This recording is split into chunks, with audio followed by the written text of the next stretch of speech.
Hello everyone, welcome back to another tier list video. Today I'm with Icon Ismus. Icon, for those who don't know who you are, would you like to introduce yourself? Yeah, hi. I go by Iconsmus, but you can just call me Icon for short. I do reaction content. You see me a lot in Papa Guts community. Yeah, I mean there's not really much else to me, honestly. That's about it. And I mean, today we are here doing the Gut tier list with Alex the Fiction, because I'm also going to be recording on my end. That's right, there are many people in the Papa Gut universe, and Icon's going to be helping me out with some of the ones that I don't recognize. So before we get into the people, Icon, I wanted to discuss how we want to label these, because these are very tailored for Papa Gut. Do we want to keep them the same, or do we want to edit them at all? I think we keep it as intended because, for those who are watching, the person who set up this tier list goes by August, who is Papa Guts editor and moderator. Shout out to August for actually setting up this tier list. So true, so true. But, all right, we'll keep it the same. However, I'd like to make a request. At the bottom of Cellmates with Tates, can we change it to Loves Sabra? Okay, sure. All right, cool. Loves Sabra, sure. Okay, fair enough, fair enough. You are an H3 fan channel at the end. That's right, so true. Every tier list I've ever done on this channel, except my very first one, has had Love Sabra somewhere on the tier list. So it's a tradition at this point. Just has to be done. All right, Icon, I'm ready to get into this if you are. All right. First up, we've got Lewis McClung. Okay, I do not know this man at all. I gotta tell you beforehand, it's gonna be the same story I think for the 1, 2, 3, 4, 5, 6, 7 people until we get to Mika's record rhetoric. So there's a few people in the list that I'm not gonna be familiar with as well. So okay, so I'll try my best. We have Lewis McClung. Yeah, so Lewis McClung, very early this year in January, Papa Gut reacted to a video they did on Danky Jabo, who's the next one up on the tier list, funny enough. And Danky Jabo is actually the former editor for I'm Alex, if you know who that is. That's me. No, I'm Alex is much worse than Alex the Fiction. Okay. But, yeah, basically, they were saying that Danky Jabo supported I'm Alex and his abusive allegations, we'll say. It's not really allegations at this point. It's basically confirmed, because there's, like, video evidence of it. But, yeah, Lewis McClung made that video, and then I guess he went on a Discord call with Papa Gut earlier this year, and then, after that, Papa Gut reacted to a video he made about Dream, the Minecraft YouTuber, and he pretty much repeated all of his same mistakes by, like, I guess sensationalizing everything, and Papa Gut had a huge crash out. It's actually one of his most popular videos on the channel if you look today. Okay, so this first dude made a video about the dude with the red shirt. Yes. Okay. Correct. So we like the first dude, but we don't like the second dude. The first dude is, well, he sensationalized everything he talked about with Danky Jabo. Okay. So I think, I mean, based on what I've seen, I know Papa Gut reacted to a TikTok he did later that year. I mean, Lewis McClung kind of fell off after all that drama. Like, he started getting less viewers and people started taking him less seriously. I think he's, like, one of those... So are you familiar with Nick is Not Green? Like, we talk about him a lot in the Papa Gut, if you're in his chat a lot. I've heard the name a lot, but I could not tell you a single thing about Nick is Not Green. Okay. Wow, we have a lot of explaining to do in this tier list. But it's okay, it's okay. We'll get there eventually. Yeah, so, essentially, without referencing anything else, I think Lewis McClung is kind of a silly goose. I don't think he's, like, inherently an evil person or anything like that. I think he's just, like, one of those people that's, like, got famous at a very young age. Like, I think he's, like, 21 now. But, he got famous at a young age. He's kind of made a lot of mistakes, and he kind of, like, doesn't get as many viewers as he used to. So, I say we, maybe worth an angry quote retweet. What do you think? I like I said, based on what you told me, I would agree. Angry quote. Right. Angry quote retweet. Here we go. All right. Okay, and I'm assuming this next guy is going to go a little lower on the tier list. No, actually, he's okay. I would say might. I don't know too much about him outside of this drama, though. To be fair, like, because he got accused for supporting an abuser, who is I'm Alex. Essentially, that's really what it boils down to. They kind of look like they would be friends. They kind of look like they got the same kind of styles going on here. You got the records, you got the vintage guitar in the background. I could see it. But, it sucks that they were in beef. I would say might leave or take you into 2026. Like, just a tier above Lewis. Alright, very good, very good. And Cataclysm also ties into this lore. That's who the woman is. Okay. She was with Lewis McClung pretty much jumping on the bandwagon, saying Denki Jabo supported an abuser. That's really what it boiled down to. Papa Gut covered it. Both Cataclysm and Lewis went on a Discord call with Papa Gut talking about all of it. I would say she's also worth an angry quote retweet. Cool. Now, just a question. For this tier list, does it matter which slot we put him in, like above somebody or lower than somebody? Does that really matter that much, or no? No, not for this tier list. There's too many people to, kind of go back and forth on that, I think. I think just the tier list kind of, like, makes them all equal on that tier. Okay, fair enough. That makes sense. All right, Tyler Oliveira. I'm going to be honest, I don't tune into much Tyler Oliveira drama other than Willie Mack has made videos on it. The extent that I know about Tyler Oliveira is that he's kind of a hack of a journalist. Like, he does on-the-ground news a lot, but he also lies about a lot of information. So that's like, the extent I know about him. I don't, like, tune into him that much.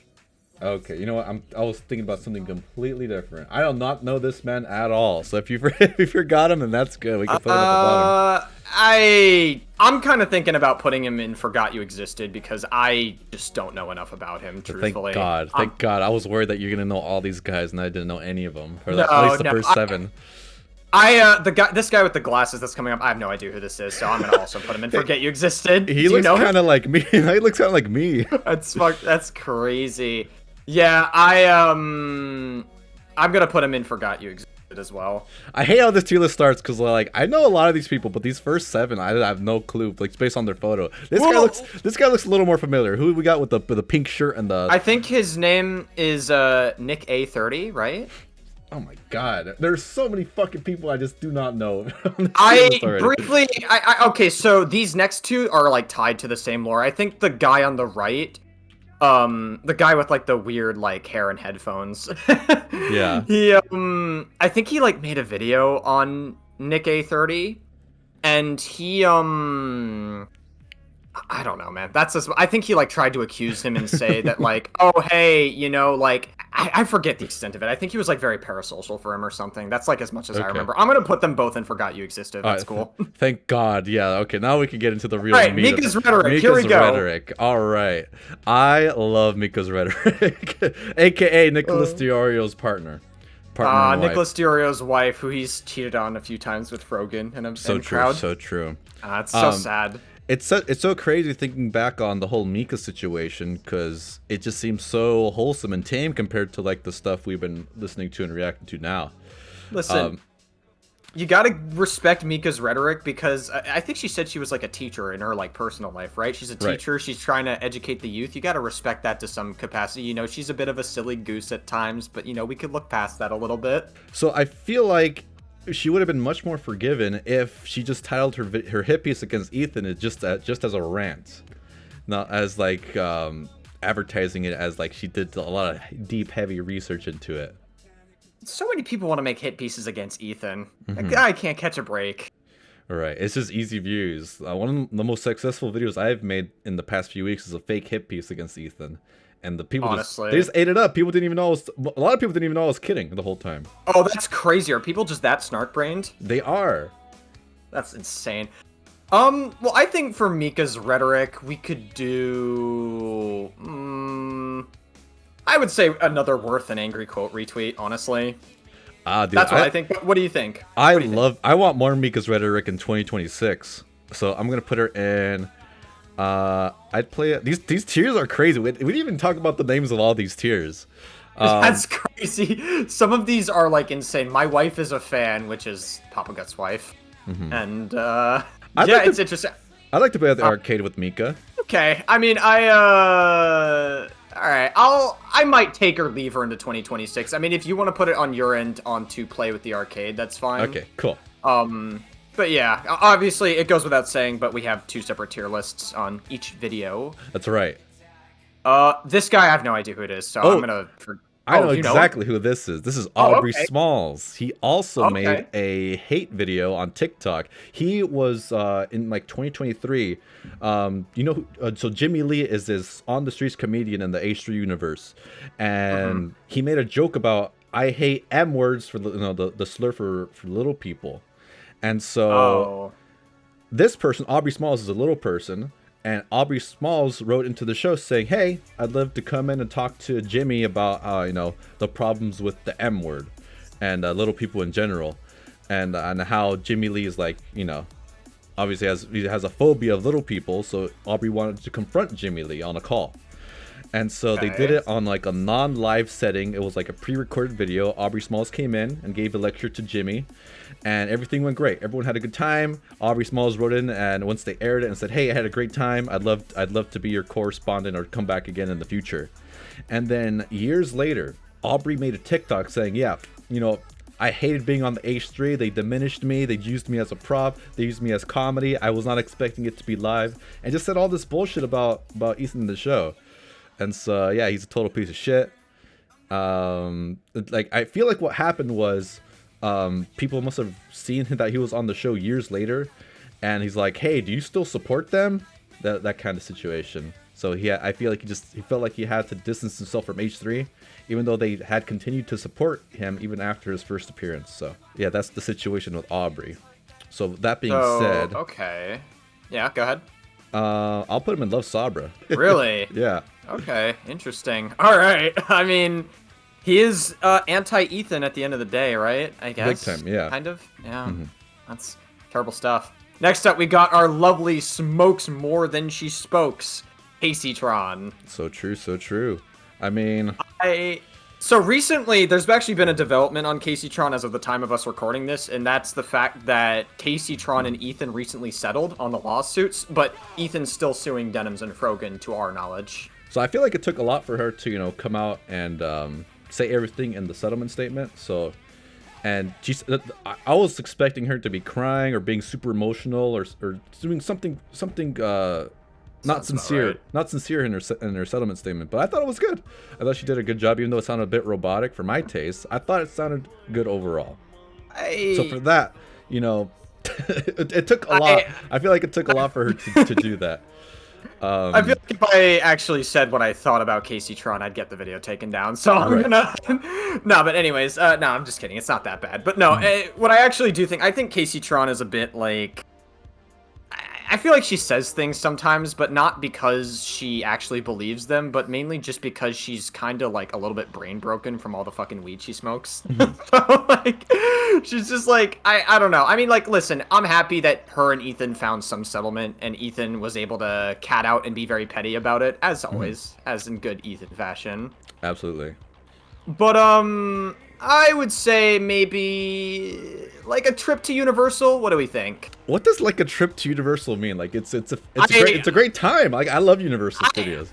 I'm gonna be real with you. I don't understand it either. I guess the idea is that Papa Gut really just doesn't like Universal for some reason. So so the meaning is completely different for me. Like I think Universal's great. For me too, as well. Yeah, I don't understand it either. But I mean, I guess I'm not a true Papa Gut fan if I don't understand that. Okay, so I would go to the arcade with Keisha. I feel like in person she'd be a lot less of an asshole. Yeah, I think she'd actually be not that bad in person at all. So I'll average both of our answers out, and I'll do like a might take or leave you into 2026. Because like whenever you have a different answer, whenever I have a different answer, I usually average it out for myself. You don't have to do the same thing. Gotcha. I like that. So I'll do might take or. All right. Denims. Oh my god, she's easily worse than my internet issues for me personally. I don't know about you. Oh yeah, this is easy. She's just so evil in her content against Ethan and the crew. She's debatably loves Sabra, honestly. Debatably. That wasn't even debatable. I was gonna put her in the right away. Like she's just unredeemable. I think. I don't even think a settlement would work with her. Like she has too much pride. She's gonna fight the lawsuit until she has zero money left. Does she have too much pride, but she operates on that pride with like 1.5 brain cells at least. Yeah. Like she's absolutely like, I remember like she made a really like earlier this video I saw Papa Gut, because it's a tier list dedicated to Papa Gut. He reacted to one of her videos where she, I guess, was responding to something Ethan said, and she was talking about like how she was like splitting hairs on who was and wasn't sexually assaulted during the Israel-Palestine conflict. Right. And was like saying like, at no point did this woman claim anything happened to her. There was just something that happened to like 30 or 40 other Israeli women. I'm like, oh, okay, Denim's great. Thanks. Yeah, like I just can't stand whenever she talks, honestly. And like it's even worse when she's not talking because she's making a stupid ass face the whole time. Alex, don't you know that you're not forming memories at 3 years old and certainly not at 5? That's so true. Yeah. How could I forget?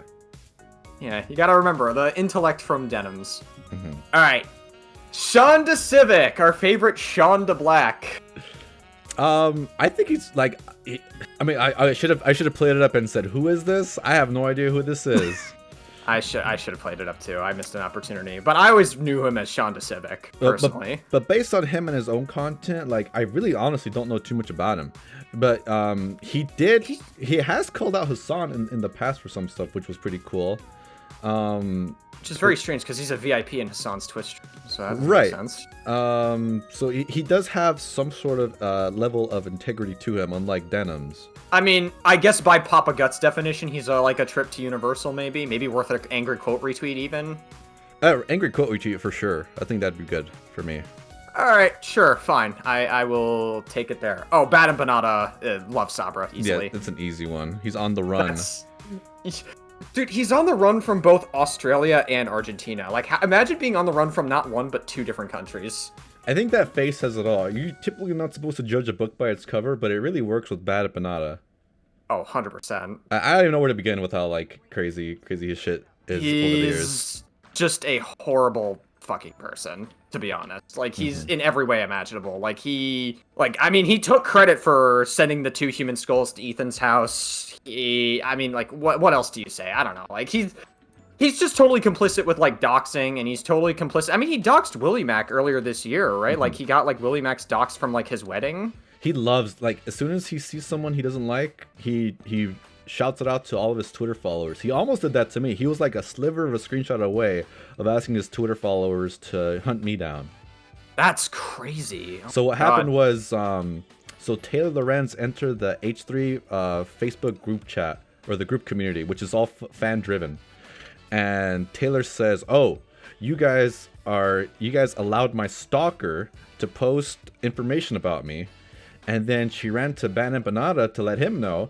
And then Bad Empanada was all like, oh, if you have any information on the 3 moderators of the H3 Facebook group, let me know and let them know, you know? That's fucking crazy. And at the time, I'm a moderator for the community now, but at the time I was like an honorary, like a high-ranking member of the community. So there's the 3 moderators, and right below them, I'm there. So if he had just extended that screenshot just a little more, and if we wanted to include me in that doxing harassment, then I would have been doxed too. That's terrible, dude. Like, I don't know. I mean, like, Bad Empanada, like, when you say Twitter account, that's like his 50th Twitter account because he gets suspended so many times. Right. But yeah, I mean, like, he's literally on the, he's, like, fleeing from 2 different countries now, and so, like, it's really catching up to him. He's not going to be able to keep this up forever. Yeah, he will be caught eventually. Oh, but again, I mean, just to finish off that doxing story about the Facebook group. One of the mods got like so upset from that situation that she had to resign from her moderator duties. That's really terrible, dude. Yeah. Did did everyone like show her support afterwards? Oh yeah. Like, everyone throughout the whole time and continuously, yeah. That's good. Yeah. So I think one of the moderators had to, message. I forget if it was you had to message Ben Empanada or Taylor Lorenz directly to explain the situation, because obviously they wouldn't allow a serial stalker into the group and allow that information up for long. So they explained the situation, and the damage had been done by that point, but they eventually did take down all the posts. Taylor Lorenz would probably be like, Bad Empanada was just doing a great thing. He was just intending something really good. Yeah, she probably thinks that Bad Empanada is like the savior of Palestine. Odd. All right. Well, I mean, what can I say? I mean, like, he's on the run. He's not going to be around forever. It even got to a point where Hassan stopped wanting us to associate with him. So. Oh yeah, they actually. I forgot. I thought I was like performative at first, but they have like real beef now. They fucking hate each other. Crazy, because Bad Empanada thinks that Hassan's performative per Palestine, but I don't think Bad Empanada cares that much either. Do you think he'd get triggered if he saw himself in the Love Sabra tier because he hates Jews so much? Probably. He'd probably get like super upset at it. Yeah. Hopefully, I'm not that big on his radar yet, so he probably won't see this. All right. So the next guy is... That is Jimmy Lee. Oh, okay. I think I know a little bit about this. You probably know more than I do, but I think I watched Papa Gut react to a clip of this guy explaining that he was involved in like some sexual harassment scandal or whatever. So there has been no video of Jimmy Lee explaining his side of the situation, but what happened was So Jimmy Lee, he's an on the streets comedian. He does his style of comedy is going up to a woman or going up to two women and say, "Hey, when are we gonna have a threesome? Hey, I'm crazy, I'm old." So that's the level of comedy from Jimmy Lee. And famously, also one time he walked up to a lady eating dinner or breakfast, and she had like an eye patch. She was like in her 70s. She had like an eye patch. She must have had some sort of serious eye surgery. And he says, "I got my eye on you." And that was his joke. Oh. And so for a long time, I was a big fan of Jimmy Lee, but they stopped having him on the show for unknown reasons. And then Jimmy Lee came to the H3 studio uninvited. He walked through security because, you know, he'd been there so many times in the past. They thought, oh, they must have invited Jimmy. You can come straight through. But they did not invite him. Jimmy Lee came like on his own accord. And so the reason they hadn't had him on was because Jimmy had sexually assaulted his editor's girlfriend, and they're like, "Oh yeah, we can't have you on the show anymore." I heard about this. Yeah, wasn't it like that? Didn't he like smack her ass or something non-consensually? That's yeah, right. And then like I think when Ethan gave him an opportunity to explain himself, he was like, "So here's what happened." And then I heard Papa Gut say, "All right, well the first answer should be no, I did not do that." That should be your first answer. The whole time, so Jimmy Lee was trying to explain himself on the H3 podcast, and he kept coming up with like this a long, very extremely detailed, elaborate story that makes him seem like. So the crux of his story was, "I'm too busy. I don't have enough time to smack a girl in the ass." That was basically like the core of the story Jimmy was trying to tell. So he loves Sabra, is what you're telling me. Well, I can't put him there because he is Jewish. So I will put him on. Okay, so worse than the internet issues, Worse or my than my internet issues. Yeah. Or my internet issues. Okay, fair enough. Okay, I mean, fair enough, I guess. Oh, this next guy. I recognize what he looks like, but I forget their name, and I think I know a lot about their story. So go ahead, tell me about this person. So this guy, I remember listening to it. I don't remember his name, truthfully, but I remember what he did. Okay. He made a hit piece on H3 that Papa Gut reacted to. And he thought it would be a good idea to be like, I don't want to get sued because all these other people are getting sued for their hit pieces. Oh. So what I'm going to do is I'm going to refer to him as H3, which is spelled like AECH and then like a 3 or something like that or whatever. Like a different spelling of H3, but everyone obviously knew he was referring to Ethan Klein. Right, and then he blurred him out, and then he like muffled his voice the whole time. And then at the end, like, oh, he actually, it was so stupid because he uncensored him and talked about him like Ethan Klein, like at the last minute of the video. Like, it was just such a weird little detail he added. Basically, he wanted to snark on Ethan without getting sued. It was such a nothing snark video too, because even like the H3 community, like, we don't remember this fucker at all. Like, so he's like to Universal in Papa Gut's definition of it, anyway. Okay, yeah, that's fine. All right, fair enough. Right. Cruel World, Happy Mind. That's right. The lady that's so shiny. I could not. I made my own Cruel World, Happy Mind video.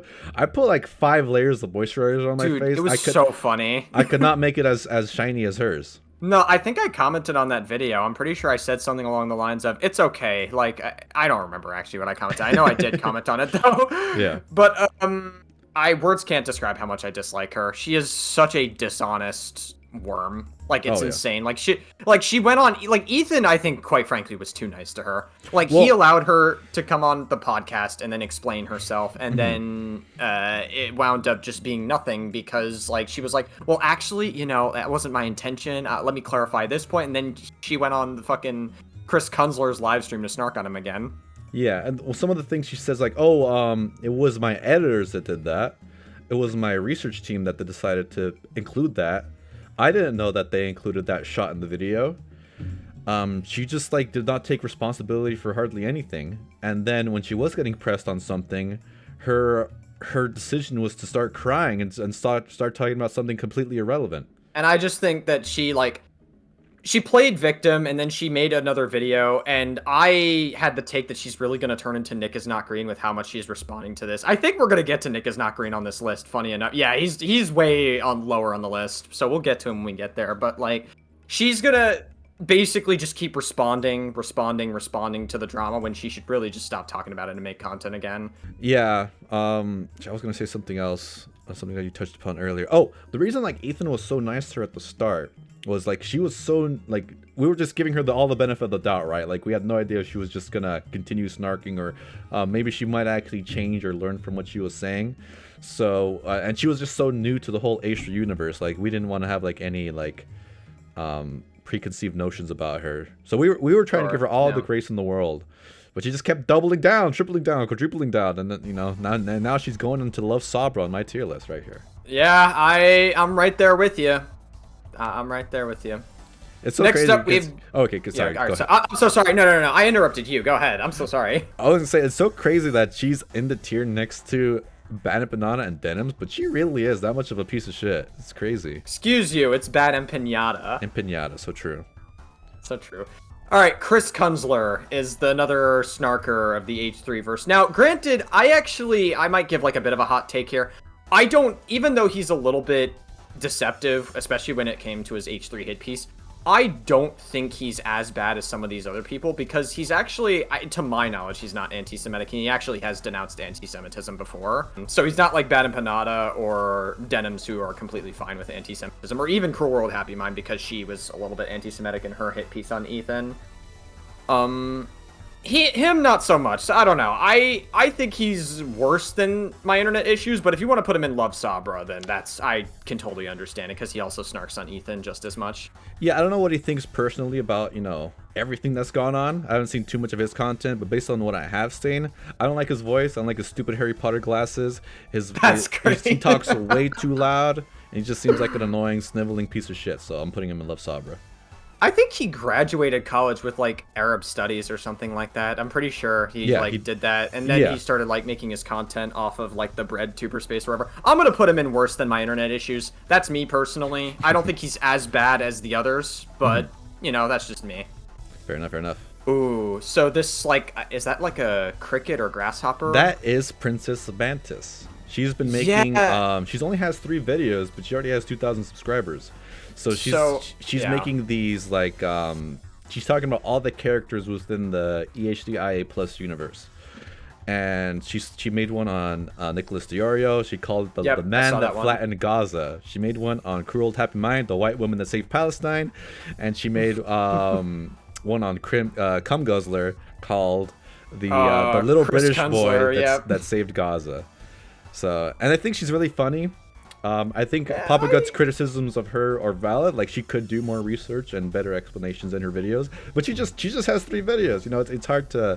These are good criticisms that she'll take and improve upon in her videos in the future. Well, I think you just said what I was gonna say is that she only has 3 videos, and for that reason, it's hard for me to judge her. To be honest, like I think for the most part, she seems like she has solid videos, but I just don't know her very well. So I'm leaning towards might leave or take you into 2026. That's kind of like where I'd put her, but I don't know about you. I think she's great. I think she's hilarious. I'm gonna put her in You Hit Like a Cigarette and Coffee, both of which I don't like on the regular. I've only had 2 cigarettes in my life, and coffee. I only drink when if I'm at a diner or if I'm nearby a Starbucks. But for the most part, my caffeine is Gamer Subs. All right. Well, I guess I'll average it out, and I'll put her in. I'd play at the arcade with you. Cool. That's what we'll do. All right. This next woman looks very familiar. I know Papa Gut reacted to her, but I know nothing about her, so I'll let you take it away if you know her. I was gonna say I know her too. I just don't know the name and I don't know her story. Her face is very familiar. She's one of Hassan's friends. Oh yeah. No, I think I like. Vaguely, and I could be getting this wrong, but I think she is another Ethan snarker. I'm pretty sure. Definitely. But yeah. I don't know, man. I mean, that's as much as I know about her. I really don't know.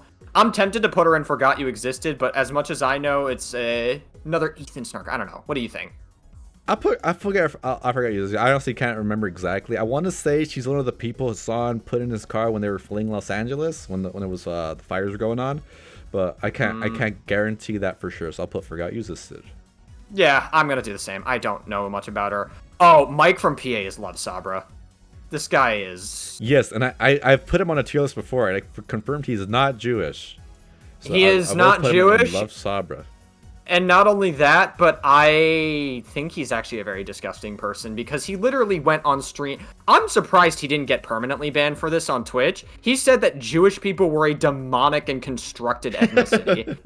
Like, I don't know how somebody can utter those words flat out and go full mask off and only get like a 1-week ban off Twitch. But hey, Twitch is not exactly known for helping people out. I mean, the guy who sexually assaulted Emru only got banned for 30 days initially, so what the fuck do I know? You know, the clip that plays rent-free in my head is when he's talking to that streamer. He touches her on the shoulder, and she says, "What do you want?" He says, He's just trying to get her attention. I mean, yeah. This was before Mike from PA got, I think he was, like, popular. That was, like, what he was known for when he was, like, I think her name was Bad Bunny, funny enough. That was her, like, Twitch name. He was simping on her. And he was, like, doing whatever for her, and then I guess he finally stood up for himself and stopped associating with her and started making his own content, which I guess good for him, but then he started snarking against Ethan and then saying, become anti-Semitic, so... His, like, visual transformation is so weird. It was, like, two completely different people. There's, like, no in-between. He either has short hair in clips, or there's weird long hair in the clips. Dude, he looks like Jason Momoa if he became a caveman. Right. That's good. That's good. It's very good. All right. Guam is... so cool. I love Guam. Everyone loves Guam. I think I would put her personally, and you could obviously change this because I don't go in Guam streams often. I've been in there like a few times, but I would say she's as lovable as Disney. Personally, I'll put her as my wife as a fan. I think Papa Gut's wife would actually like Guam a lot. I moderate for Guam. She's very big in the A3 community. She's the biggest A3 fan channel right now. And I wouldn't even go, like, I'm sure she might even be insulted I called her a fan channel, but in the A3 Galaxy, that's what I would call her. She's rising up in the ranks. I do see her quite a lot in my recommend, and she's also cool. I also reacted to one of her videos. I genuinely like the vibes in her stream. The reason I'm not putting her in my wife as a fan, although I guess Papa Gut's wife could be a fan, so maybe I shouldn't be judging it on that. But, I think that she's just got very, like, cozy vibes in her stream. Like, obviously, like, she's, like, her community's great. And she, generally speaking, has pretty good takes on things, and she's, she's within the Ethan sphere, which is always a W. So, you know what? Yeah, I'll change my mind. I'll put my wife as a fan. I think Papa Gut's wife would like her a lot. So, I'll do it. She's very experienced in online spaces, and she has, like, a writing degree. So, I mean, her commentary is just next level. I'm a little jealous of, like, how good she is at, like, reacting and, like, pointing stuff out. Like, wow, you're just incredible. Very happy to be a part of the community with her. Absolutely. Good stuff, yeah. All right, our favorite. Hell yeah. Anissa Jomha. So this might sound crazy. I don't know if I'd put her in Love Sabra, despite the fact that she is, like, fallen from, like, being good with Ethan ever again. But I definitely would put her in Worse Than My Internet Issues, just for the fact that, like, I feel like she's more of a lol cow than anything else, along with Ian. She's done so much over the past few months, but there's one thing that in particular is going to give me the Love Sabra for her. I know everyone else in the community, Olivia's my favorite crew member of the A3 podcast. You think she's too woke, though? I do, yes. So true. So, and Anissa was in Olivia's DMs. She's been trying to manipulate things in the background for Olivia and AB this whole time to get them to quit. Oh, yeah. And, you know, and in Olivia's mind, she wants to make everyone happy. So, you know, there's been an internal conflict in her mind this whole time about the stuff Anissa says and the stuff Ethan says, to the point where she just had to take a break. And she's been talking to AB too, to the point where AB was scared that he might get fired if the DMs between them were ever released. But they've been talking so much shit, and it's been pissing off AB so much, it actually did the opposite effect and galvanized Ethan's support for the podcast.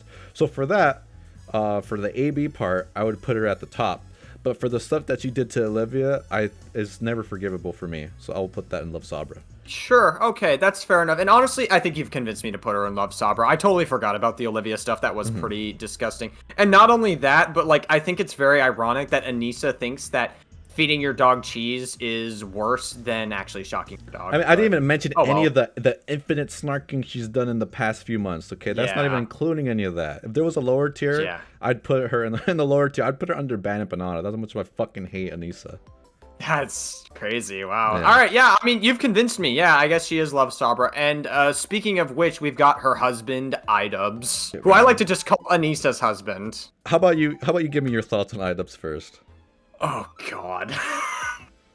So this is unknown lore, but I actually used to watch iDubbbz's old content. I'm not the most proud of it. Like, it was very edgy, and Me it's too. something I think a any lot of high us did. schooler, yeah, I mean, like any high schooler would engage with it. Obviously, it's like I don't know, and even like Ethan. I mean, like Ethan has been there too because they were best friends for like 8 years, and so like I feel for Ethan because it must feel so bad to be in Ethan's shoes and then see like your best friend of 8 years suddenly turn around and make a hit piece on you. So yeah, like you said, I also was a huge fan of iDubbbz. I watched all of his early content cops. I didn't watch any of that middle stuff between Anis's OnlyFans. But between Anis's OnlyFans and his last content cop, where he did like these video essays and like these documentary style of videos, I missed all that stuff. All that seemed uninteresting to me. And then after the Anis's OnlyFans reveal and the video of him defending it, he made a bunch of weird videos like the Cheez-Its tier list. All of that stuff I completely ignored. I watched one of them. And I'm like, this shit's so boring. This is not good content. So I missed all that stuff too until he released the content cop on Ethan. And ever since then, it's just been like he's trying to be the wider Hassan, obviously. So none of that. The whiter Hassan. It's funny because Hassan doesn't even care about iDubbbz that much. Like after iDubbbz made the hit piece on Ethan and it failed miserably, and Hassan actually looked worse optically from it. Hassan like slowly distanced himself from Ian again. But I will say, I love that he's a lolcow for our communities now, because the Stoic Chronicles stuff and the people reacting to that, it's so fucking funny. It's some of the funniest shit of all time. And for that, I can't put him above Sabra because I don't want him to stop.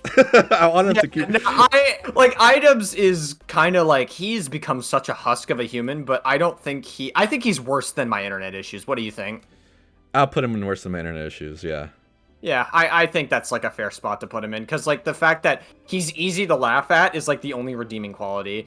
Even though he made a comment saying that Jews are funny when they get angry, but I guess we don't talk about that. If you do reactions to Stoic Chronicles videos, it's the easiest stuff to react to on the internet. Like I'm not that good at live commentary stuff, but if I were, I would do all the Stoic Chronicles videos. Those are it's so juicy, it's so fucking funny, and it's so easy to react to. So funny, yeah. All right, yeah, good stuff. Oh, these guys, the gym coaches for Ian and Anissa, mainly Ian, but these guys and Michael Briggs. Kate and Michael Briggs. My disgraced boxing coach. That's my Ian impression. But no, these guys are... I loved Kate's story when I heard it, when she went on the H3 podcast, and she, like, explained that the reason why she, like, tries to... What is it? Is it, like, an advocacy group that she, like, runs, where she, like, tries to, like, stop child marriage and stuff, which is a very honorable thing to do. That's right. She goes state to state to kind of, make sure the states have laws to prevent it. Absolutely, and I think that's a generally good thing. I would say they're as lovable as Disney. That's where I would put them. I really like them. They're very normal people, very sweet. So I'll put them as my fan. My wife is a fan. I think they're incredible. Oh wow, nice. Okay. I mean, I don't know them very well, so I can't say for certain. So I think I'm gonna keep them in as lovable as Disney. I think that's a good spot. You know what? I don't know them as personally as I know Guam. I will put them as lovable as Disney. That's a good tier for them. Okay. All right. Fair enough. Oh, all right. This was we're gonna have differing thoughts on this one for sure. This is Psychology in Seattle. Really? Okay. Fair enough. Okay. I mean, my thoughts is I wouldn't say I hate this guy, but I think he's very performative. To be honest, I don't really enjoy the like when he did the whole like iDubbbz thing, when iDubbbz did his content cop and then iDubbbz like cried performatively like when he was like on a call with him. I don't know, like I don't think he's terrible. He's definitely not Love Sabra. I don't even know if he's like a trip to Universal. He might be worth an angry quote retweet. So here's what I think happened. So in the video, so iDubbbz brought this weird propaganda video to show to Psychology in Seattle, full of a ton of stuff Ethan has been saying over there, is like completely like clipped and out of context. And iDubbbz showed it to him. I'm like, oh, you see how bad this Ethan dude is? And Psychology in Seattle, his video was very neutral, and he didn't budge when iDubbbz was trying to get Psychology in Seattle to lower Ethan's apology ranking. He stuck true to what he initially said, despite being fed all this propaganda by Ian. And at the time, he hadn't even heard Ethan's side of the story. But once he did, he deleted his video. And he pretty much stopped talking about any internet drama stuff once he talked to Ethan. So that to me shows a lot of character. Interesting. Okay, so like I didn't know that part where he like kind of like grew from that situation, kind of like there was a level of it. Yeah. Okay. And also you have to keep in mind too, Dr. Kirk, he had been friends with iDubbbz, so he had even more. He should have more bias towards Ian, but he didn't. Okay, interesting. So he didn't go down the snark pipeline. He kind of just like got dragged into this drama. The bar is so low. I feel like just staying true to yourself, is a lot. Okay, so he deserves some level of redemption, I guess, and I think that's fair. Okay, that's fine. Okay, you've convinced me. So where are you putting him? I mean, even with all that said, he was never that big of a character. He was just like, oh, I got a high-ranking apology rating from Psychology in Seattle, so I'll take him or leave him in the 2026. Okay, yeah, I think that's a good spot to put him in. Oh, these next two characters are interesting to say the least. I don't recognize them, so please give me the scoop on these two. Okay, so I kind of forgot a little bit. This was like in September, but the first guy who's in like the Angel Fit or whatever, he's kind of like a bit of a bread tuber who basically made a video saying that people are too mean to iDubbbz. That's really what it comes down to. And then the second guy right next to him, the guy in the glasses, he basically filmed his video in a diner talking about iDubbbz, and he was also not particularly great either because he was like filming the waitress without her consent. And I'm like, I certainly hope you like asked them to like film in there before you filmed in there. And he was like basically making a video. I mean, his points weren't like particularly bad, but the one that really stunk was like, oh, Ian should redeem his entire career by making content cop Anissa Jomha, which would be like super eternally online. Oh, you know what? Now that you're saying this, like, I do remember these two, and neither of these guys ended up looking good at the end of it. Yeah, I would say that the first guy is probably like a trip to Universal in Papa Gut's definition of it. The second guy, I would say, is probably just worth an angry quote retweet. I'll put them both on the same tier. They both just sounded so stupid, I thought, when Papa Gut was reacting. You're totally reversing my memories. I just forgot what they looked like, but you're right. This dude was so weird. This dude was so weird, I thought, in his, like, what he thought they were definitely very weird. I would say that, like, the only reason I'm putting the second guy a tier above the first guy, I don't remember their names, is because, like, he made some better points than the first guy did, but his video was still not good. So I think the second guy, worth an angry quote retweet. The first guy is like a trip to Universal. Very good, very good. Oh god, Taylor Lorenz. Easy love Sabra for me, but I don't know about you. I'm putting it there just because I know if she saw this, she'd be so fucking angry if she was on the Love Sabra tier list. Oh, dude, I'm doing it. I'm putting her there because I cannot stand this fucking woman. Yeah, again, she's one of those characters like Anissa and Ian, where she just has so much against her. Like it's like the Three Stooges trying to run through the door at the same time. Like I don't know where to start with all the shit she's done over the years, or at least over the past few months. It's felt like years. She just does not shut up. She just keeps going. No, and not only that, but like she is a disgusting, dishonest hack of a fucking person. She's not even a real journalist.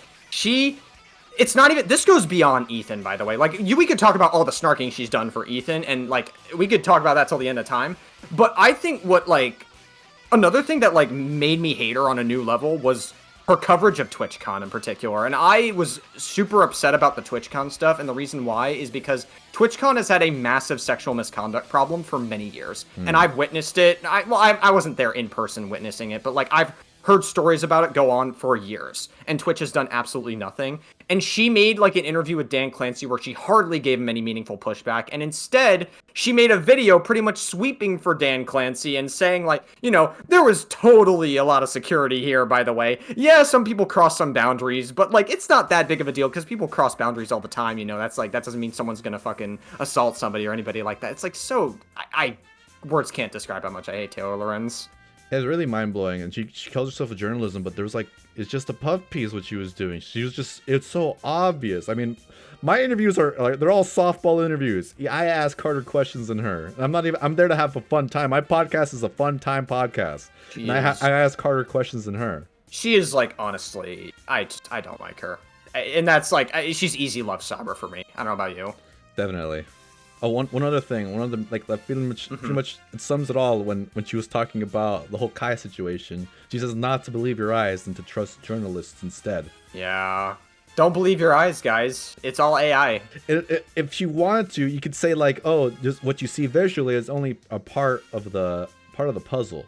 But to say that to not trust your eyes at all is fucking crazy. Yeah, so if somebody gets sexually assaulted at TwitchCon, don't believe your eyes. Yeah, don't believe your eyes. Wait for someone else to report on it to make a decision based on what the journalist has to say and all especially especially considering they banned Emeru's, what was it, her personal security guard from ever attending there. And the reason why they banned Emeru's security guard from doing his job or ever attending a TwitchCon again was because back in 2023, Emeru had a stalker who was going to assault her. We don't know because these people are crazy. But her old security guard stopped it. But instead, she instead, because Twitch didn't like the way that they handled the assault, which by the way was just the guy restraining or holding the assailant in place and waiting for the cops to arrive, they permanently banned that security guard from ever attending TwitchCon again. Right. And that security guard wasn't there 2 years later, and then Emeru wound up getting assaulted. Yeah, like it's just I don't even know where to like continue with what she should have done or what could have been done to just improve the quality and conditions for the streamers that are going to TwitchCon. Yeah, but whatever Taylor's doing is not helping. Yeah, no kidding. But yeah, that's pretty much all we have to say about her. All I have to say, anyways, unless you have more stuff. I'm okay with moving on. I'm really excited to go on to the next one. The next one is, I'm on a call with him right now.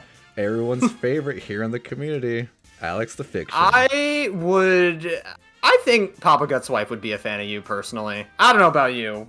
I don't know. If from Papa Gut's perspective, if it was Papa Gut, I think he would put me as lovable as Disney. But I hope his wife would like me. I've not had an interactions besides in chat. I said, hey. I told her I love you on the Dan and Robin podcast. Robin Dan, yeah. But besides that, I haven't really interacted with her too much. Yeah, listen, Papa Gut, if you're reacting to this, ask your wife, would she like Alex the Fiction? Please. That'd be good. But I think she would. That's my prediction. I'm gonna put my wife as a fan. You can do something different if you want to humble yourself. It's up to you. I think she would. I think she would too. And Papa, give her a call right now. Interrupt what she's doing at work. Do it. That might fuck things up for me. Oh, okay. Never mind. But if she's in chat or if you know Papa, please. Definitely help us out here. Yeah. All right. Next up, Dean Withers. Dean interesting. Withers. So Mr. He knows what's best for children, Dean Withers. God. I don't know. Like, I think Dean Withers is a guy who generally means well, but he is the product of a lot of kids getting famous at such a young age on like TikTok and social media and what it does to a kid growing up. I think Dean Withers is a super young guy. He just turned 21 a couple months ago. Freshly 21. I think he means well, but he is in a very toxic sphere online that is, it like virtue signals a lot. And he like went on this like, I think he went on this like one TikTok live where he was talking about like black culture and he was like overcorrecting like mistakes and everything. I forget all the details, but like he was basically like trying to, he tries to look like a good guy for his audience all the time, and that must be a very scary position to be in because his audience is very toxic, and at any point if Dean Withers messes up, his audience will eat him alive for it. And I think that's a pretty like it just sucks because I think he means well when he talks about these things, but he also caves into his audience a lot. I'm really worried for him. I don't see his career going to a good spot or somewhere like people like you and me would watch him and say, yeah, he's a good dude. I feel like you said, he's very audience captured, and I feel like that's gonna kind of lead him into some scary routes. Not only that, but I think he's a bit of a silly goose at times. Like there was like a situation back in July where he does call-ins, right, where he debates people politically, and like this one guy who called him was like super MAGA and was like guzzling Trump a lot. And essentially they were debating, and then I think Dean Withers was saying, do you support children getting exploited in like this, is it a beauty pageant? I think it was a beauty pageant. Yeah, beauty pageant. And then basically the MAGA person on the phone was like, I think it would be like, I forget specifically what he said, But he said something along the lines of it would not be their choice, it would be my choice as the parent of that kid. And Right. basically Dean was like, okay, I don't think you deserve custody of your child, so if any of you guys want his username, his TikTok username is this. If anyone can get me any personal information on him, I'd appreciate that. So we can call CPS on this guy. That's what Dean was saying. Yeah, it's just so extreme and it's unnecessary for like a fucking debate call. You know, it's just too far, man. It's just, I don't know what to say. It's just too much.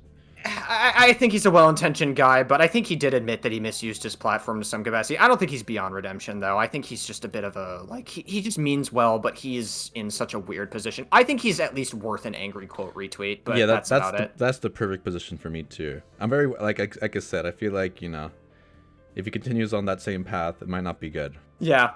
Oh, and Parker, next in the tier, I think he does a lot of stuff with Dean as well. Oh, he's one of his friends? I don't recognize this guy at all. Yeah, Parker basically does a lot of like debates with Dean. He's like in Dean's sphere a lot. Parker also, in a couple of other appearances, he's been on Jubilee. He debated Piers Morgan on Jubilee recently. And he's debated Piers Morgan before as well. I think Parker's kind of just like laughable at times. I know he was like crashing out because someone kept asking him if he would like date a trans woman or whatever or something like that. And he kept crashing out because he's like, why do you guys keep asking me this question or whatever? I forget all the details, but it was like very, I don't know, Parker's kind of just like a bit of a silly guy, but he's also in that same sphere as Dean where it's like a very toxic sphere and like audience captured. So he might be worth an angry quote retweet, or I might leave or take him into 2026. That's kind of like where I put him. I might put him a tier above Dean, personally. You know, since we've deviated so much in our tier list, I'm just gonna put him in I forgot he existed. I'm gonna do the same too with the first two guys with the long hair. I'm just gonna drop him down there. I think that makes sense for me. Yeah. Okay. Fair enough. Okay. That's totally chill. All right. Harry Sisson is the next guy. Do you know who Harry Sisson is? I do not. So Harry Sisson earlier this year, he had some very stupid allegations earlier this year. Basically, like my introduction to him was like, because he used to be with Dean Withers, but then Dean Withers had to cut him off because of these allegations. Where all the allegations boiled down to was Harry was a fuckboy. That's literally it. That's literally it. That's the extent of it. Like, multiple women came forward and was like, you know, Harry did not let me know that he had a roster of women he was talking to and all this stuff. And the conversations were inappropriate. Papa Gut, like, I remember Papa Gut very clearly was, like, crashing out when he was going over these allegations. They were so dumb. It was, like, ridiculous. I think Harry Sisson's fine. Like, he's still able to make content, but he, like, a lot of his audience left after that. And Dean Withers had to cut him off because his audience would eat him alive if he didn't. Honestly, I feel like that's kind of fair. I don't like those kinds of guys. Like, I don't associate with those kinds of guys, like, in person. Just a personal preference of mine. The kind of people that I like to keep in my space. If you're a fuckboy, I don't really fuck with you. So that's fair enough. Yeah, fair enough. I mean, I think it's it's wrong. My stance is it's wrong to do fuckboy behavior, but I also don't think it should fuck you up forever. You know what I mean? Like, yeah, like I wouldn't cancel him, but I wouldn't want to collab with him. Yeah, like, you know? I would be like, listen, I don't think, like, as far as like allegations go, it's pretty tame, but also he's not like Bad Empanada or whatever, you know what I mean? Like, or some dumb shit like that. I actually would play at the arcade with Harry. I think generally speaking, he's a cool guy. He also has a girlfriend now. He doesn't do fuckboy behavior anymore. So he's kind of like chilled out a bit. The difference between me and Dean is Dean was probably friends with him for a while, so he fucking probably knew all this shit already. So, like, if I knew this guy and if I knew he was up to some fuckboy shit, I wouldn't want to include him in my content or anything like that. That's fair enough. Yeah, you can, I mean, just to give you, like, a little bit of I guess, like, some levity here. He has seemed like he hasn't really engaged in that anymore. I mean, he has a girlfriend now. He's kind of doing better. He doesn't do fuckboy behavior anymore. But, you know, he's also a young guy. He's, like, what, 22, 23-ish? He's, like, fairly young. So, I don't know. I'm going to put him in I'd play with the arcade with him. I think he's not a bad guy. He generally means well. Fair enough. But I think people can change, too. Else. Like Papa Gut, he used to have these gooning phases, and he would go to hotels with women and stuff. Exactly. So if he can change, so can this young man, whose name I already forgot. Harry Sisson. Harry Sisson. Yeah. Okay. I mean, that's pretty much all I have to say about him. I don't know this next guy. I gotta be honest. That's Papa Gut with a hat. It's discount Papa Gut. It's fake Papa Gut. All right, I'll put him we'll just move on. I'm gonna just say put him forgotten he exists and move on. Yeah. And we move on to Mr. Beast. Mr. God. Beast. I have things to say about him, but I'll let you start. I mean, I liked his content like a long time ago, but like now it's basically just for kids, and the editing is so crazy, and it's just not my cup of tea anymore. In terms of who he is as a person, I don't know, man. It's just hard to be relatable when you become like extremely wealthy or like the biggest creator on YouTube. So I don't know. I don't really have many thoughts on him. I think, generally speaking, a lot of the controversy that surrounded Mr. Beast has been very overblown until very recent, which was about a month ago, actually. And that was when he decided to put his fucking amusement park in Saudi Arabia. That is what made me realize, like, listen, I'm not going to hate Mr. Beast for doing that, but I am going to look at him very differently for it. I look at that and I go, like, yeah, why would you do this? Like, that's so weird, because it's like Saudi Arabia, like, I could go on about the whole Middle East conflict in Saudi Arabia for days and how it seems like they're trying to whitewash a lot of the bad stuff of their history, and it seems like they're trying to build a better image for themselves, and Mr. Beast is kind of like part of American culture like that, and so he's gonna, I guess, get Mr. Beast to build a Mr. Beast land there, and then get a bunch of kids to beg their parents to be like, can I go to Mr. Beast land in Saudi Arabia? Yeah, I don't know what are my thoughts on the whole, Americans trying to whitewash Saudi Arabia's image. I haven't really, thought out what I think of those of that happening yet. Sure, I would like to hope enough. that there's some sort of benefit for everyone. But at the end of the day, I feel like it is the government trying to continue doing what they're doing. I don't know. Yeah, I guess I haven't really looked into it too much. Well, all I'm gonna say is they do be killing journalists for criticizing the government. That's all I'm gonna say. That's not good. If that's true, then that ain't good. That ain't good. It happened earlier this year in June, as soon as June of this year. So. Damn. Yeah, that's terrible stuff. And I know the royalty, without getting, I guess, too political, the royalty of Saudi met with Trump recently and talked about their stuff.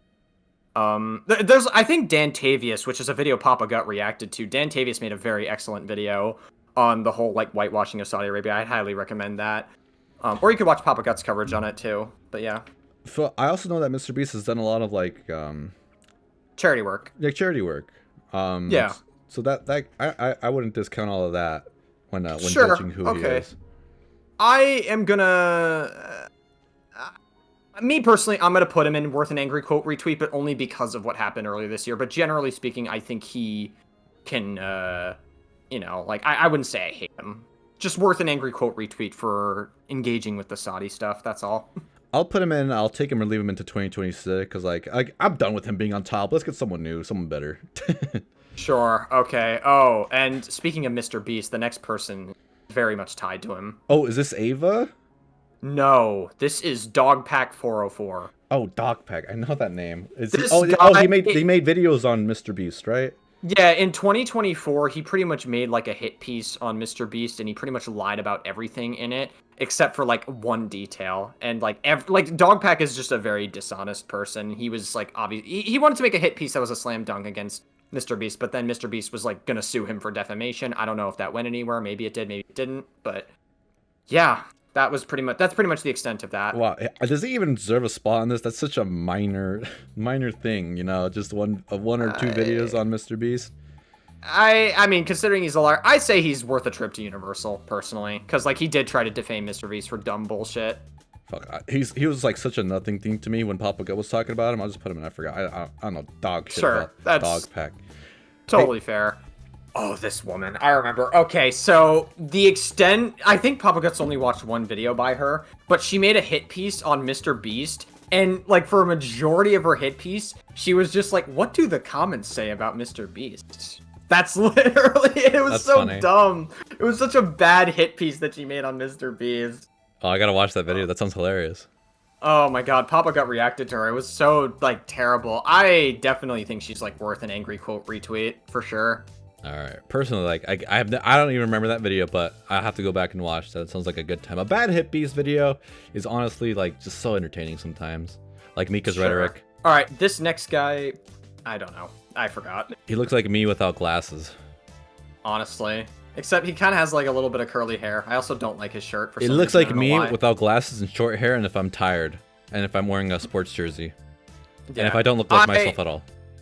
I'm gonna put this guy in forgot you existed because I don't Same. know anything about him. We'll just move on. Oh, this looks like Cruel World Happy Mind's younger sister. Well, when you hear the story, you won't be making jokes about it because. Oh shit! Oh no! Oh no! Yeah, this next. So Caleb Malik earlier this year came out. These next few tiers are going to be related to Caleb Malik. I think like the next 5 people are related to her.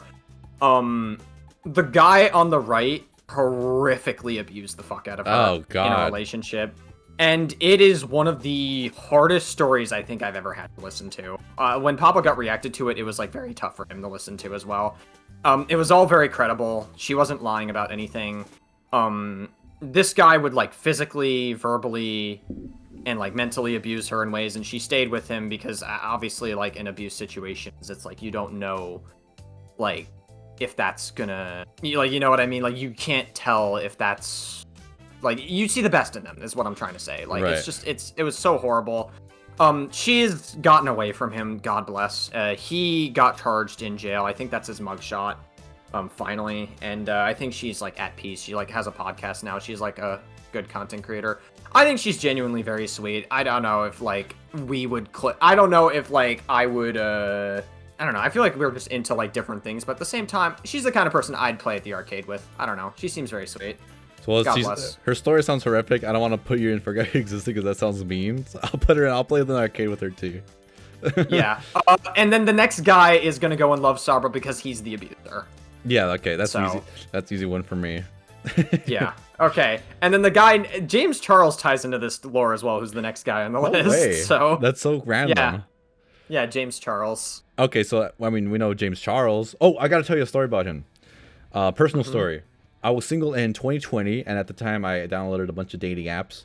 And I can't remember if it was Bumble or Tinder, but I set my preferences for women only, and then James Charles' official profile pops up.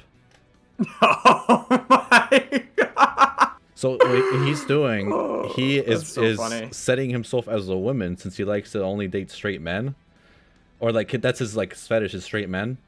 So that's probably what he's trying to do. He's trying to go after some people that maybe are a little questioning, and he's trying to turn them or something. I don't know, something weird. And yeah, that's my James Charles story.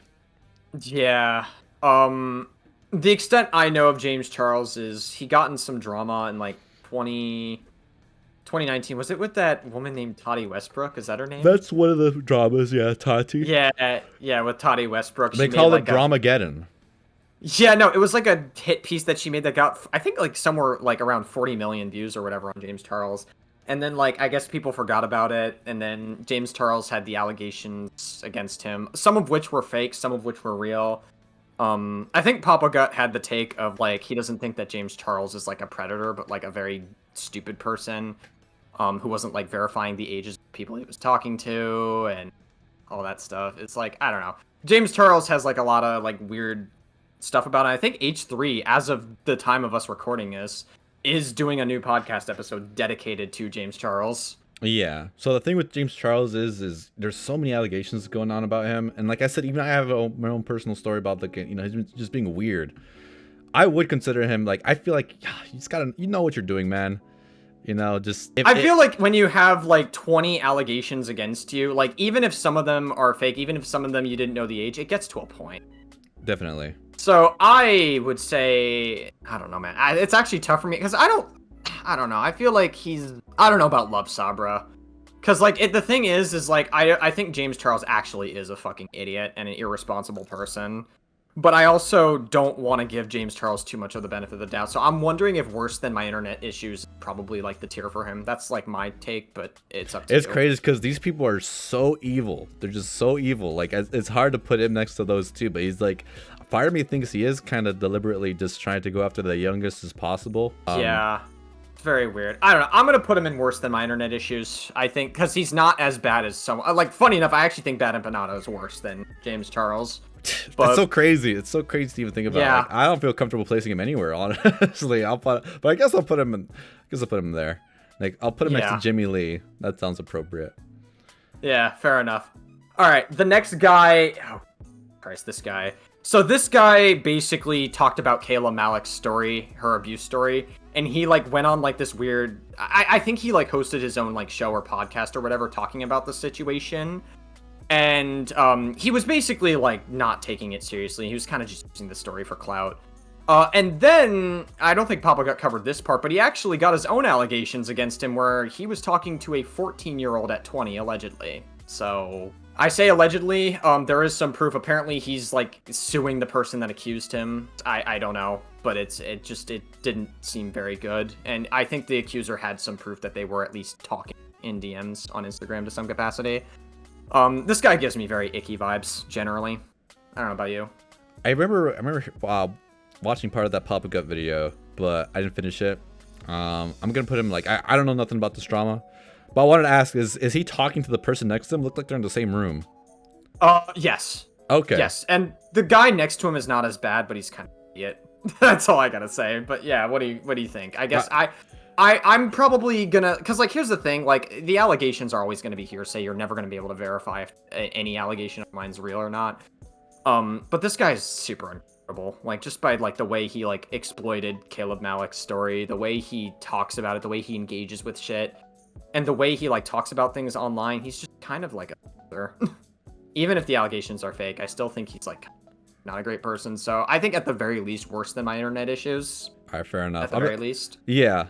That sounds good, but I'm gonna put him, just for me personally, I just don't know this guy at all, so I'll put him in forgot you exist. Same with the next dude, since he's tied to the same drama.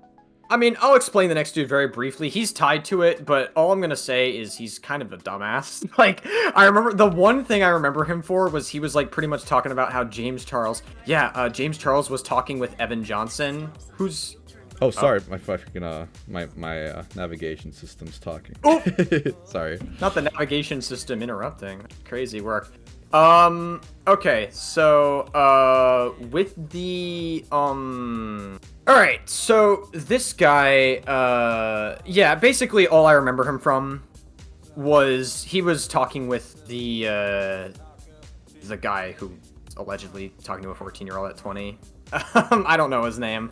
But basically, he was talking about how James Charles actually was talking with Evan Johnson, who was Caleb Malik's abuser. I'm not even kidding. Like, they were actually, at one point, like, James Charles thought he was, like, romantically interesting. But James Charles was, like, 26, and he was 20. And then, like, that guy was, like, trying to, like, imply that James Charles was a predator for that. And I kind of rolled my eyes, because I'm like, we really victimized an abuser in this situation. That's crazy work. He's just kind of a silly goose. So I'm personally going to put him in worth an angry quote retweet, but that's as much as I know about the guy. He's kind of just irrelevant outside of that. Okay, fair enough. Next is a man wearing, he has a little Nazi haircut, and he's wearing a... The Nazi haircut's crazy. He kind of looks like an uncle you would find on a farm. You know what I'm talking about? Yeah, definitely. The plaid shirt. He kind of looks like a lumberjack. I think this guy, I remember vaguely. I don't remember what he said, but this is Caleb Hammer lore. Is this the dude that almost got hired? I think so. I think he almost got hired. He had his own financial audit episode. I think the one thing that stuck out to me was he kept saying in his hit piece, I think he made like a hit piece on Caleb Hammer afterwards, after he didn't get hired. Wait, let's verify this, because I want to make sure it's the same dude. Okay, sure. Fair enough. Okay. Right. Because like, I think, like, all I remember from him was he kept saying, in my opinion. That was like the phrase that he kept repeating. And that's like all I remember of him. Didn't Caleb Hammer as well with this guy, I think Caleb Hammer looked at his like dating profile. Yes, he did. And I think it is the dude. Yeah, like I think Caleb Hammer looked at his dating profile and he's like, you have this many likes? How do you get this many likes on the dating app? How do you do it, man? Like Caleb Hammer was like trying to learn his secret. I'm scrolling through, I'm trying to find it. He actually did work for him for a little bit, and then Caleb fired him, right? Something along those lines, yeah. I think. I don't know. I don't remember all the details with this guy, but all I remember is I think he made like... it is this dude. His name is It is him. Yep, that's him. Chrysler. His video is Caleb Hammer fired me, and sent me the footage. That's hilarious. Dude, I think this guy is honestly like I think he's kind of just a silly goose. Like that's really how I see him. He's silly and stupid. I wouldn't put him in Love Sabra. I wouldn't. I think he's worth an angry quote retweet. Or quote retweet. Sure, why not? Like sure. Like he's so silly. Like I don't know. Like whatever. All that drama is like done and over with, but. You Yeah. know, This next guy is also hilarious. another. I gotta yeah. say, it is hilarious how he just torpedoed his career into the ground just by being a fucking idiot. That's so funny. What I was gonna say is this next guy is also Caleb Hammer lore as well. Okay, what did this guy do? He made another hit piece on Caleb Hammer. That's as much as I remember. I think he was like trying to say how Financial Audit is like actually a terrible show and how it like puts people in positions where they like, oh my god, Caleb Hammer just brings them on and he berates them even though they agree to joining the show on their own volition. But that's pretty much like what he was like trying to do. He was like trying to like run the narrative that like, oh yeah, no, Caleb Hammer is like actually this like horrible person that berates these people on his own like financial audit show and everything. That was like the basis of his hit piece. There's been a good amount of hit pieces against Caleb at this point. Yeah, there's a lot of people that are not huge Caleb fans. They think he's like a right-wing Nazi or something. Or like some people are now thinking that Caleb Hammer's a predator now, even though he was like in an edgy like group chat or whatever. Like that's like a narrative that people. Yeah, I remember watching that video from Paprika, and those texts did look rough. They looked rough. They looked rough, but like I'm pretty sure they were just like edgy jokes that you shouldn't do. Admittedly, you probably shouldn't do it. Yeah. But like I don't think that's like one of those things where it's like at least Caleb wasn't actually trying to like go after. Yeah, you know what I mean. I wouldn't judge him too hard for any of that. Yeah, me personally, I think like Caleb is just like kind of like it's like, hey, you know, don't do that, Caleb. That's the criticism. That's it. Hey, don't do that. Just that's it. Yeah, and like we haven't seen anything bad from his recent behavior, so I think that speaks a lot. We'll talk more about that later in this tier list because is he coming up at some point? Scott Schaefer, yes. Cool. But yeah, anyway, this guy, he's also another silly goose. He's probably worth an angry quote retweet. That's really it. Okay, I don't remember that video. I know I saw it, but I just don't remember it, so I'm going to put it and forgot you existed. Fair enough. I've seen this next guy before, but I don't know him. Yeah, I can't. I do not remember him either. These are all probably Caleb Hammer related. Oh, wait, no, I remember who he was. I don't remember his name, but I think he like made a video about how like Caleb Hammer, what was it? It was like, I think Caleb Hammer made like a ton of jokes about him in particular or something like that. I genuinely don't remember all the details. Like did he like... These next two probably also made hit pieces on him, because I know this guy. I don't know the second guy. I'm gonna let you know right now. The second guy, I have no idea.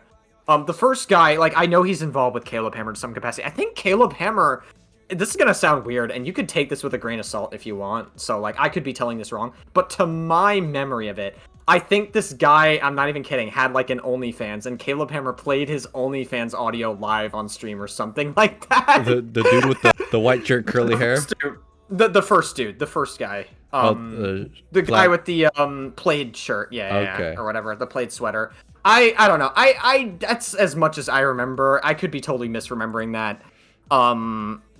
That's wild if true, but I mean, I think Caleb Hammer was like new to streaming and he just didn't know what the fuck he was doing, and I think that's very dumb. Like, come on, like, it's like, all right, bit of a goofball moment. Just to be safe, I'm gonna put them both in Forgot You Existed because I could be retelling it wrong. So next is the button up white shirt. Schaefer. That's Scott Schaefer? The guy with the red text on his shirt. Oh, yeah. Yeah, that's him. That's Scott Schaefer. This guy, I would put him in Love Sabra, actually. He made a extremely dishonest hit piece on Caleb Hammer saying that he was like a predator and that he likes 16-year-olds. And he also lies a lot in his hit piece as well. You could watch Papa Gut's coverage of it. Yeah, I watched that video too, actually. I'll put him in Love Sabra. Why not? Yeah, no, he's super dishonest and he lies like a fuck ton. Ooh, this next floor is interesting. Oh, we're in a whole new. I don't have any thoughts on him besides that. I watched the video. You know, obviously taking a lot of stuff out of context, trying to just make. I don't know why he just has it out for Caleb for some reason. Yeah, because a year ago he made another hit piece on Caleb, the same thing. Like he pretty much used the same point, and then like very recently made a second hit piece, which he used a thumbnail that had the thumbnail caption of "To Catch a Predator" with Chris Hansen in the background and Caleb there. And just like, okay, dude. All right, I feel like we're entering a new lore bunch of people here. I covered this on my channel a few months ago. Corey X Kenshin is, first of all, I think he's as lovable as Disney. Corey X Kenshin is a awesome guy. Okay. A lot of people love him. He's basically like he's like kind of similar to Markiplier, where he does like gaming videos and like he is like that wholesome guy. Earlier this year, what's his face? Corey had allegations from the next woman that's coming up in this tier list. Basically, she alleged a bunch of things. Like, she implied that Corey essayed her. She also implied that Corey was like a bad boyfriend. He's a love bomber, manipulator, gaslighter, but she like lied a lot in her narrative. I also caught her. I don't think a lot of people talk about this. I was like listening to the language she was using. I'm almost 99% sure she used ChatGPT to generate like what she had to say for her allegations. I'm not even kidding. So yeah. But Corey's the GOAT. I love Corey. I haven't watched him recently, but he's generally always been like a very sweet, kind-hearted guy. So I put him in as lovable as Disney. Hey, I don't know nothing about this dude. Gonna put him in for existence. But hey, if you say he's good, if you say he's a good dude, you know, I look forward to looking at more Papa Gut stuff reacted from him. I don't think he will. I think the extent of it was just his allegations. That was it. I see. Yeah. I mean, you never know. You never know in the Papa Gut universe when people you never know. Anything could happen in the Papa Gut universe. You know, Papa Gut could go on the H3 podcast. Hopefully one day. He'd be good at the Reddit story segments. I think so. They used to get like celebrities or like people on the internet. You know, the internet celebrities for us. Oh, he'd be fantastic at it. Like, he's very good at like putting stories together. Papa Gut's like a good listener, and he like I think he's like very good at like that sort of thing. That's why people like Papa Gut. That's what he does all day. He casts his judgment upon people. He looks at the story. He determines what he thinks. Yeah. So the next person is the woman who accused Corey, and I'm personally gonna put her in Love Sabra because I fucking hate her. She had just lied about almost everything in her allegations against Corey. She used ChatGPT to generate them, and I think what she does is insulting to actual survivors of sexual assault. So that's where I'm gonna put her. Right on. I don't think you have much to say because I don't know again, if you tuned into it. No, I don't remember it. I must have not watched this whole arc.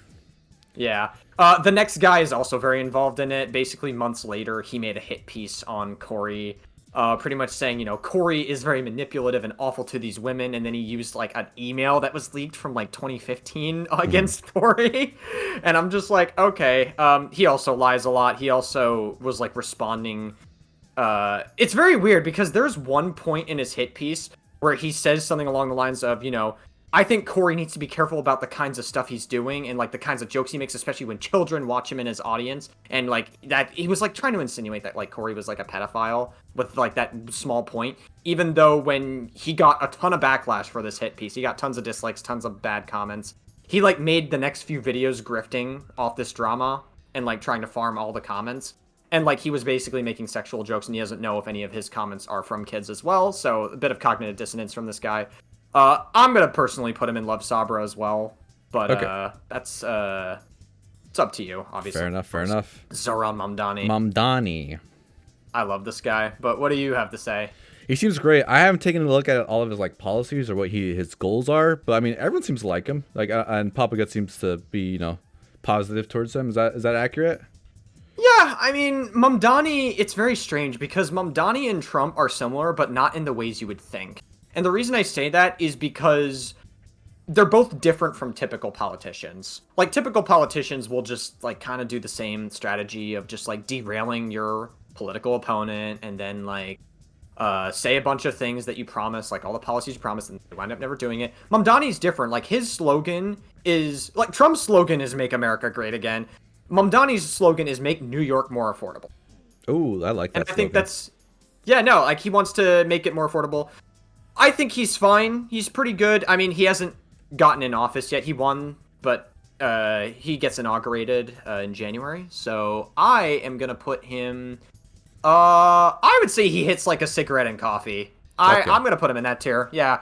He might even be as lovable as Disney, but I don't know yet for sure. So that's why I'm going to keep him there. I'll put him there too. That sounds like a good tier for me in my book. Oh, also one more thing on Mamdani is that he disavowed Hassan, which was awesome. Oh, yeah. Even though he did take some photos with Hassan, but if you want to be charitable to Mamdani, maybe he didn't know about the comments Hassan made. He's not, like, focused in the Twitch streaming sphere. He's more focused on, like, the political sphere. I mean, that's good enough. He when he was asked on stage about the whole 9/11 quote, he's like, these quotes are well, I forget what word he used. Reprehensible. Exactly. Reprehensible. Thank you. And yeah, I'm like, that's pretty good in my book. Yeah, definitely. Oh, Donald Trump. Donald Trump. God. I mean, what hasn't been said about Trump already at this point? Like, me personally, I'd put him in Love Sabra, but you want to take it away, Alex? Oh, let's see here. I mean, again, he just has so much lore to him. All the crazy shit he's done. How he just when he just got into office this year, like did not follow up on any of the promises that he made as he was running. He just making things worse for everyone. Hey, I'm gonna add a bunch of tariffs, and also I'm gonna release the Epstein files, even though, oh wait, I just realized I'm in the files, so I'm not gonna release the fucking Epstein files, and yeah, I'm gonna filibuster it as much as possible, and like have all these distractions. Oh, look at all these ICE protests. I'm causing all these distractions. I'm distracting from the fact that I wasn't best friends with Jeffrey Epstein for so many years. Yeah, if he just released it on day one, that would have been fucking awesome. He's not gonna do it though because he knows he's implicated in some way. Yeah, so I mean, like he's a fucking pussy. I'll put him in Love Sabra. I'm putting him in Love Sabra, and also Jeffrey Epstein's next there, and I might as well put him there too because like he's. I mean, this is like way beyond like the internet stuff that we've been talking about. So like, it doesn't even seem appropriate to put them like. I feel like they just serves the lowest. Yeah. It deserves a whole new tier, the fucking pedophile tier. I put Trump and Epstein on that tier. If we had one. Yeah, absolutely. Yeah, I mean, like, they're actual disgusting pieces of shit. Like, it's awful stuff. And I'm gonna keep him in. I mean, the lowest tier we have is Love Sabra. It doesn't seem appropriate to put in there because somehow they're worse than Ban and Panada. Like Ban and Panada looks like a god. Like, I think there's allegations about him too, and like CP Oh, was there stuff. actually? I didn't even know that. I think I've heard something about that. But regardless. If not including Ban and Panada, all these other guys look like saints compared to Trump and Epstein. Yeah, even Denim. Crazy. I'd rather I think Denims has more character than these two guys. I think if you remember, August made a tier that was the original tier name was Share a Cell with the Andrew Tates. Right. That was. We changed it to Love Sabra. I don't think we're gonna add another tier because I think that's just gonna make this list convoluted. So I think Love Sabra, we're just going to have to make do with Love Sabra. Right. I think that's what we're just going to have to make do with. But I think we have to clarify to the audience that these are terrible people that are worse than any of the terminally online slop that we're talking about. So I'll add some extra text to Love Sabra or shares a cell with Tate. I'll do the same thing, or shares a cell with the Tates. Cool. Sure. Okay. It's all a bunch of political figures next. That's interesting. Yeah, because Papa Gut does a lot of political slop, but Kamala Harris is next. Crazy Kamala. I mean, I guess we kind of have to dive a little bit politically here because you know, it's the Gutverse. I mean, generally speaking, I think me and you agree politically a lot. I generally have a lot of the same agreements that Papa Gut politically has. I think so. I took a political compass test, and it says I am a mainstay Democratic liberal. You dirty lib. I'm just kidding. I am too. I'm a New Yorker, but it's crazy because like I live in New York City, and like we are very, very blue here. But if you go upstate to like Albany, Syracuse, or other parts of New York, it's so fucking red. Even in Long Island, which is around the area Papa Gut is at, it's always been like generally very conservative there too. Because I know Papa Gut's mentioned that he's had family that's like that voted for Trump. So California's surprisingly diverse in that too. Like it's just like the LA County area that's mostly liberal and Democratic. But if you go too far north or too far or south.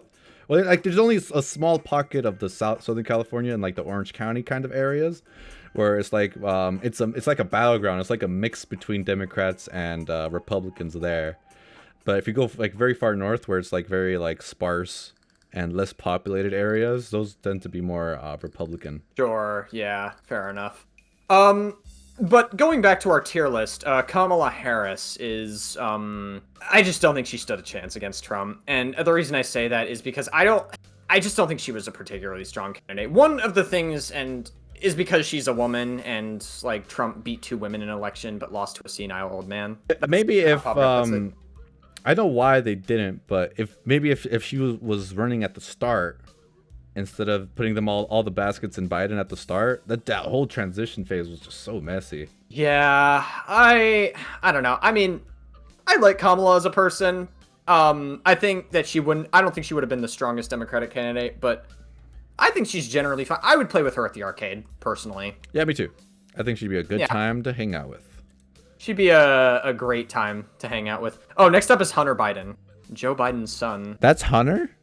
I think that's Hunter Biden. Yeah, if you zoom in, yeah, I think that's him. Yeah, he looks like a one of those different candidates that was running for mayor of New York. So the one thing in the Gutverse I remember about Hunter Biden is Papa Gut reacted to Andrew Callahan's interview with Hunter Biden, and this is not only Andrew Callahan's great with interviews. He does a lot of interviews with people like Hunter Biden. He also interviewed the last debate opponent of Charlie Kirk, and so he does a lot of Andrew Callahan's like very great. And Hunter Biden. I did see that Papa Gut reacting to that Hunter Biden Channel 5 interview. That's like the first time I've ever heard Hunter Biden even talk to anyone like that. So, but from what I saw, he seemed like a really chill dude. He seems very chill, and I think his story is like very powerful because he was addicted to drugs at one point. He was talking about like cocaine and like crack and stuff, and how he. I mean, like, listen, drug addiction fucking sucks, dude, for a lot of people. I've never been unfortunate to be in that position, but I can only like, I guess, imagine to sympathize with that kind of situation. But yeah, Hunter Biden seems like a very smart guy. I think he's very well educated. I'd say he hits like a cigarette and coffee, personally. I'd hang out with him at the arcade. He'd bring the party. It'd be a fun time. Hopefully, a sober event. It'd be a sober outing. I was debating whether I should even make that joke because it's like I don't want to joke about someone's drug addiction, but I was like, hopefully without crack or cocaine. That was what I was gonna say, but I didn't want to like. I was kind of playing with that too. Yeah. Okay. I mean, I don't know. Moving on. Oh. Okay. Yeah. Okay. So a couple things. I mean, I don't think Charlie Kirk is a good person, but I disagree with celebrating.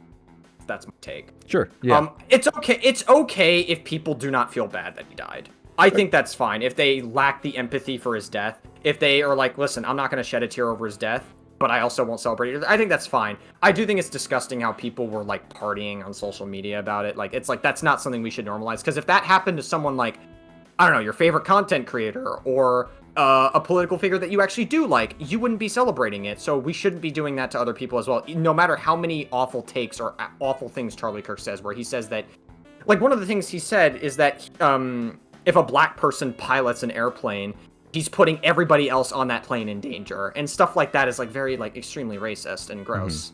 And so like obviously like all of Charlie Kirk's takes are bad, but like there's no way I would think the solution is assassinate a person for that.